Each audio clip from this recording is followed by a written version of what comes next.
G welcome back to the programme. Break سے پہلے آپ بتا رہے تھے کس طرح آپ جوڈیشل کمیشن تک پہنچے. میں نے ایک سوال آپ سے کیا تھا کہ 7واں جج بھی آپ سروس میں سے لے لیتے. میں ابھی اس کا فوراً جواب دوں گا، لیکن یہ بحث چلی کہ 6 ہوں گے تو ٹائی بن جائے گی تو کیا ہوگا. اگرچہ مجھے عجیب لگا یہ، کیونکہ کمیشن کو میں ووٹنگ سسٹم میں نہیں دیکھ رہا تھا. اتنے بڑے معتبر لوگ بیٹھے ہوں تو میں کنسنسس اورینٹڈ سمجھ رہا تھا اسے، کہ جہاں کنسنسس ہو وہاں کاؤنٹ نہیں کیا کرتے.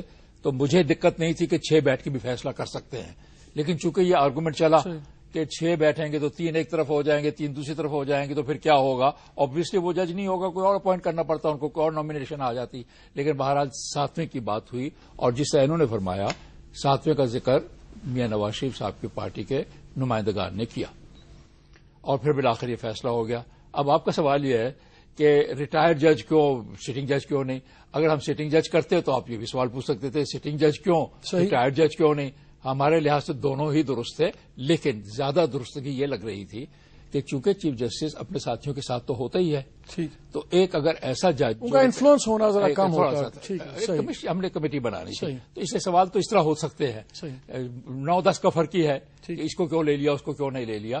لیکن ہماری جو سوچ یہ تھی کہ 3 تو آگے سٹنگ کے، ایک وہ جو خود بڑا تجربے کار ہے جو چیف جسٹس رہا، بلکہ ہمارے. تو سر یہ بتائیں، یہ جو اتنا یہ بات کی جا رہی ہے کہ جی ہم کیوں ڈر رہے ہیں اس بات سے کہ اگر ہم ایک چیز بنا لیتے ہیں اور ایک پروسیس لے آتے ہیں کہ کل کو اگر سپریم کورٹ کی رائے اس نہیں لینی چاہیے، بجائے اس وقت اگر ہم سپریم کورٹ کے کنسلٹیشن میں لیتے ہیں تو کیا ہم ان کو پارٹی نہیں بنا لیتے ایک پورے کانفلکٹ میں؟ کل کو وہ اپنے ہی فیصلے پہ. آپ کو ہم صرف اتنا بتا سکتے ہیں ڈاکٹر صاحب کہ ہم نے کمیٹی میں اس چیز پر بھی غور کیا، اور ہم سب کی تقریباً متفقہ رائے تھی کہ ایسا کرنا مناسب نہیں ہوگا. میں اس تفصیل میں نہیں جاتا کہ کیا کیا بحث ہوتی رہی، لیکن یہ ہم سب کا فیصلہ متفقہ تھا کہ چیف جسٹس صاحب سے ایسے موقع پر رائے لینی ہماری یا ہمارے جانب سے وزیر اعظم کی جا کر رائے لینی مناسب نہیں ہوگی. اس میں سر اتنا آپ بتا سکتے ہیں کہ کیا پی ایم ایل این اس وقت آپ سے اس ویو پوائنٹ سے وہ اتفاق تھا کہ ٹھیک ہے؟ یہ آپ عدیل صاحب سے پوچھ لیجیے. عدیل صاحب بتائیں، پھر میں فیصل کے پاس جاؤں گا. میں جو کہوں گا آپ اس سے اتفاق کریں گے. دیکھیں، میاں صاحب کی پریس کانفرنس کے بعد میرے خیال میں 30 دن ہماری پھر میٹنگ ہوئی تھی، اور اس میٹنگ میں انہوں نے کچھ اپنے اختلافی نوٹ دیا، اور اس پہ اس میٹنگ میں دیا، لیکن اس پہ تاریخ 2 دن یا 1 دن پہلے ڈال دی. لیکن ہمارے سامنے جو دیا گیا ہے وہ اس میٹنگ میں دیا گیا ہے. اب وہ کہتے ہیں کہ جس میں ہم نے تاریخ 2 دن پہلے کی ڈالی ہے، واللہ عالم بصواب، ہمیں علم نہیں ہے. اس سے پہلے میں نے تو آپ سے عرض کی کہ جب پہلی مرتبہ یہ معاملہ پریس میں آیا تھا تو ہماری طرف سے ایک پریس ریلیز جاری ہوئی تھی، اور اس میرا اگر سوال آپ سے کروں، اس سے پہلے پی ایم ایل این نے یہ انسسٹ نہیں کیا تھا، اصرار نہیں کیا تھا کہ آپ سی جے سے صاحب سے دوسروں سے اپنے بیسٹ نالج کے مطابق، میں شاید مجھے سپورٹ کریں گے، انہوں نے اس سے پہلے کبھی یہ نہیں کہا تھا کہ یہ 7واں فرد جو ہے یا 7واں ممبر جو ہوگا وہ سپریم کورٹ کے چیف جسٹس اپوائنٹ کریں. یہ اس پہ ابھی ہم آگے راجہ صاحب کے پاس بھی جائیں گے، لیکن پہلے فیصل آپ بڑے صبر سے، ایک تو آپ مسکرا رہے ہیں، آپ تو خوش ہیں کہ پہلی باری پیپلز پارٹی کے اوپر سے ہٹا ملبہ سارا کہ آپ لوگ 18ویں ترمیم نہیں لا رہے، صدر کو کوئی سانس آیا ہوگا. مجھے ایک بات بتائیں، اگر یہ میاں صاحب کو بھی بڑا اعتراض ہے بابر روان صاحب پہ، دوسروں پہ، آپ لوگ یہ ضد چھوڑ دیں، کانسٹیٹیوشنل پورا ایک بلاک لگا ہوا ذاتیات پہ پھنسے میں، ہٹا دیں، چلا دیں، بات آگے کیا ہے؟ پہلے تو میں آپ کو بتاؤں کہ ہمارے قائد کا یہ وعدہ ہے کہ یہ ترمیم آنی چاہیے، اور وہ تمام کاوشیں آپ کے سامنے. قائد کون سے؟ پرائم منسٹر زرداری صاحب. قائد تو زرداری صاحب ہے نا. گیلانی صاحب جو ہیں وائس چیئرمین ہے پاکستان پیپلز پارٹی کے. اچھا، دوسرے غیر ضروری اور من پسند تشریحاں جو تحریروں کی صورت میں سامنے آئیں، جس پہ ہم نے تجزیہ نگاروں نے، وکلا برادری کے نمائندوں نے غیر ضروری تشریحوں کو، یہ ماحول کو اتنا پیچیدہ بنا دیا جو نہ آپ کی سمجھ میں آ رہی ہیں نہ میری سمجھ میں آ رہی ہیں، بلکہ ایک گو مگو کی کیفیت ہے. اس کے اندر سب سے بہترین طریقہ یہ ہے کہ ہمیں کسی تشریح سننے کی ضرورت ہی نہیں ہے، کیونکہ پارلیمنٹ کا کام ہے قانون سازی کرنا، عدالت کا کام ہے تشریح کرنا. ہم جو بھی گفتگو کریں اگر وہ عدالت کی تشریح پہ کریں تو زیادہ سود مند ہوگی. ایک تشریح میں آپ کو بتا رہا ہوں، اور میں نے پہلے بھی بتائی، ریسٹوریشن آف جج، اور پٹیشن نمبر 21 آف 2007 13 رکنی بینچ تھا. رمدے صاحب جو روئے رواں ہیں خود مختار عدلیہ کے، انہوں نے یہ تشریح کی تھی اور اس میں انہوں نے کہا تھا کہ so far there far as the court is concerned has never to be above the constitution nor to have the right to strike down any provision of the constitution. ہم جو بھی طاقت لیتے ہیں وہ آئین سے لیتے ہیں اور ہم آئین سے لیکن امریکن سپریم کورٹ کے چیف جسٹس کی بھی ایک بڑی فیمس سینگ ہے. انہوں نے کہا ہم آئین کے تابع ہیں, we are bound by the constitution but constitution is what we interpreted to be. ہم آئین کے تابع ہیں لیکن آئین وہ ہے جو ہم اس کی تشریح کریں گے.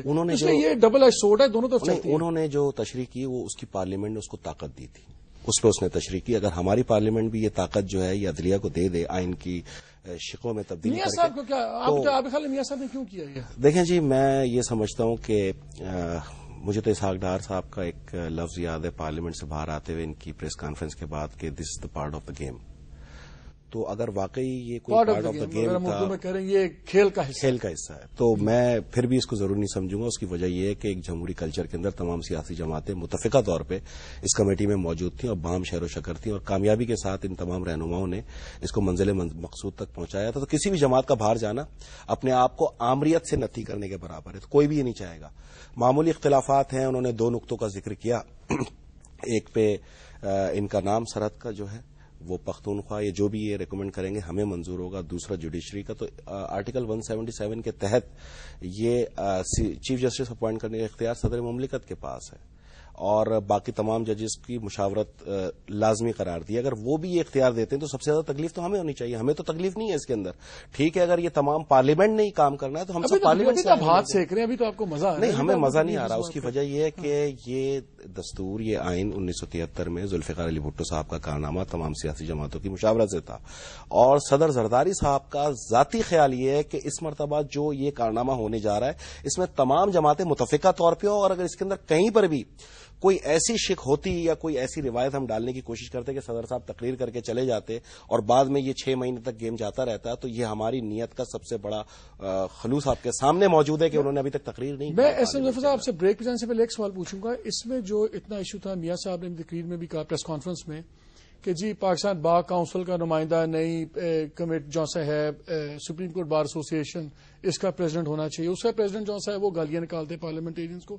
لیکن کیا ان دونوں ٹریڈ باڈیز کا بندہ ہونا چاہیے؟ ان سے زیادہ تو پولیٹیسائز ہوتی کوئی نہیں ہے.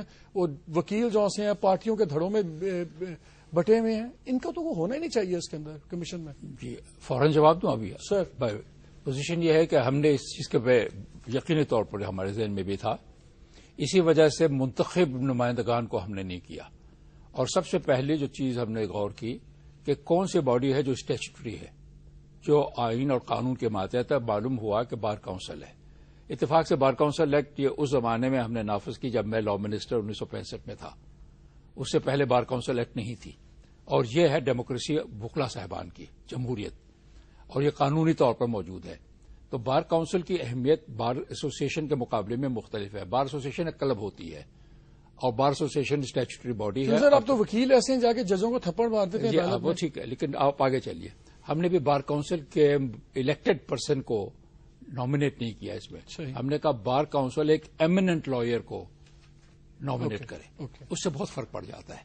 تو ایسے اصول بنانے جس سے کہ اگر آج خرابی ہے تو وہ آئندہ چل کر بہتری میں تبدیل ہو جائے, وہی اصل کام ہوتا ہے آئین سازی کا. آئین سازی میں یہ اگر آپ غور فرما لیں اور کر لیں کہ ایسے اصول بنا دیں کہ جو اگرچہ آج شاید اتنے اچھا آپ کو نتیجہ نہ دیں, لیکن اگر اس پہ عمل ہوتا رہے اور ادارے کو مستحکم کر دے گا. اس سے ہم نے سوچا کہ بار کاؤنسل مستحکم ہوگی, ایمننٹ لائر آئے گا, اور آہستہ آہستہ بہتری ہوتی جائے گی, اور آپ اور ہم جج کریں گے کہ بار کاؤنسل نے مل کر بیٹھ کر کس وکیل کو بھیجا ہے. ناظرین, ہم ایک کمرشل بریک لیں گے. بریک کے بعد ہم راجہ ظفر الحق صاحب سے پوچھیں گے کہ جب کمیٹی میٹنگز میں ان لوگوں نے اصرار نہیں کیا اس بات کے اوپر جو اعتراضات اب کیے جا رہے ہیں, تو پھر اب اعتراضات کس بات کے؟ اس بریک کے بعد.